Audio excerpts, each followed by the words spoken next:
The grand scheme that President William Samoei Ruto is going to use in 2027 to make sure that he is re-elected back into power.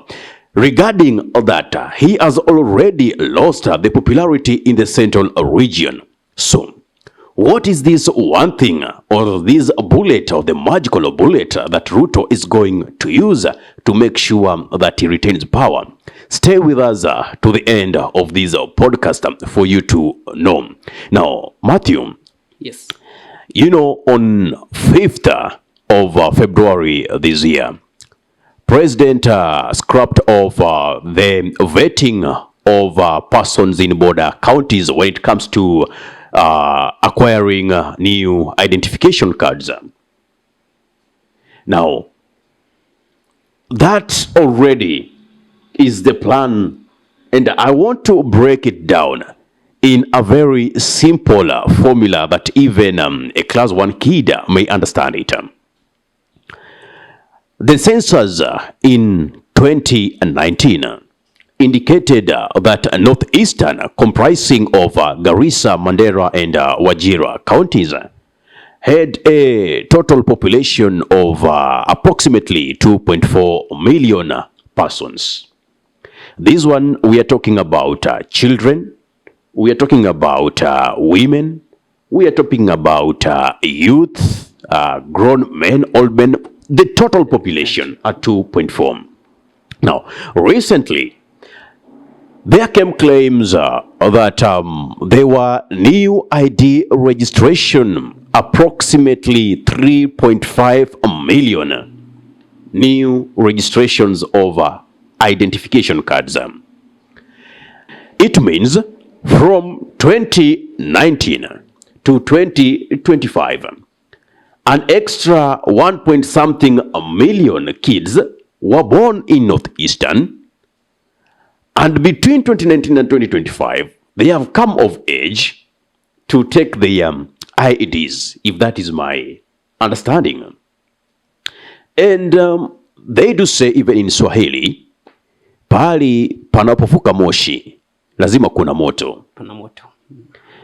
There is a clip I saw about Juneta. Juneta was saying that the northeastern region, and to be specific, the Somali community, this time round, their vote is going to be not a swing vote, but a deciding voter. Now, in terms of breaking down these population, Garissa had around 841,000. We had Mandera, 867,000. We had Wajira, 761,000. Now, with that in mind, where are these 1 million plus people who are voting coming from? Anyway, let us first listen to Juneta as we analyze this statement. This community, Your Excellency, is a strong community, and I can tell you, from what I am seeing, in 2027, the numbers of this community will determine the coming election. Well, those are the claims of Junet. What do you make of them? From just for the segment that we've been given by Junet Mohammed, you'll find that there is a plan, there is a way, they know they're going to make that happen. Nothing in politics is by default. Everything happens by design. Truth be told, William Samoei Ruto has already lost ground in the central region. Remember, the central region gave William Samoei Ruto 4 million solid votes. He only came with 2 million solid votes. Now, these 2 million was from other regions. A few from Nyanza, a few from Western, a few from Mombasa, a few collecting Rift Valley and all that. Meaning, the people who has always handled this mantle of power has been the central region. Kalonzo Musyoka already has a solid 1 million plus votes in Ukambani. And that is why, even as we speak, there are emissaries who are being sent to try to speak to Kalonzo Musyoka to dive into the camp of Kenya Kwanza and jump out of this ship of the United Opposition front. But Rigathi Gachagua did respond to that by saying that, I am the family spokesperson. If you need to talk to Kalonzo, go through me. But first, can you bring back to life those who died through police brutality, so that at least we can now negotiate from that point? Basically, he's telling you, I've blocked you from speaking or negotiating with Kalonzo Musyoka. And that is why he's resorted to inviting people in State House, because technically, Rigathi Gachagua has locked him out of Mount Kenya, because all they do is just eat his money, but he's not assured of their vote. Now, the plan B here was to scrap up the vetting, let more people come, register, and eventually vote. For me, that is the plan. Even if they will have to deny, of course, we don't expect the president or the institutions that is commanding to, come and agree that actually this is their plan.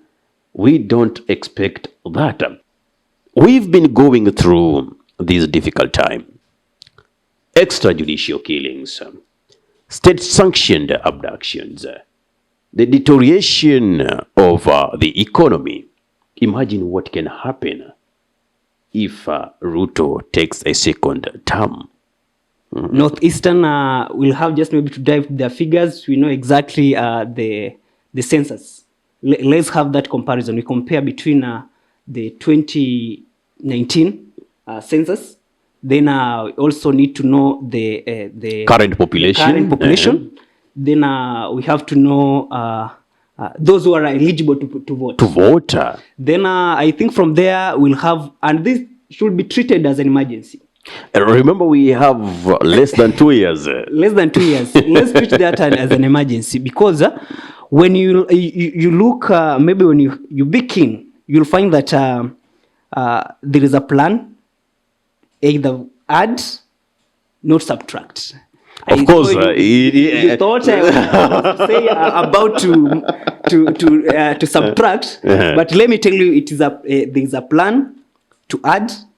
Forget about subtracting. Let me tell you, the ground is not working. It is not working. 2 term, 1 term. You know the place. You tell me. It is 1 term. It is 1 time. Yes. 1 term. It is a true story. It is what is happening. It is what we are practicing. And I think it is like an anthem at the moment. I'm from Viga County, Sabatia sub-county. And let me tell you, those who are telling the president that he can do this or maybe to tackle or maybe to spiral the process. Let me tell you, brother, this coming election, we are going to be more clear, more open. We are now open. You see, even if all that happens, it is not all Somalis that will come and rally their support behind William Samoei Ruto with the current status of the economy and the things that are happening.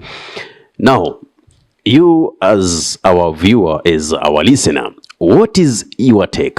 If you are watching us from a YouTube channel, you can simply subscribe and press the notification button. So anytime that we are live or we upload content of this nature, you are the very first person to be notified. Ahmed Khalif is my name for the Unscripted Talks here in Dub Radio. He is Matthew Obando, Dub Radio. Assalamu alaikum warahmatullahi wabarakatuh. See you next time. Kwa timba kali za Afrika, Dub Radio ndio mpango mzima.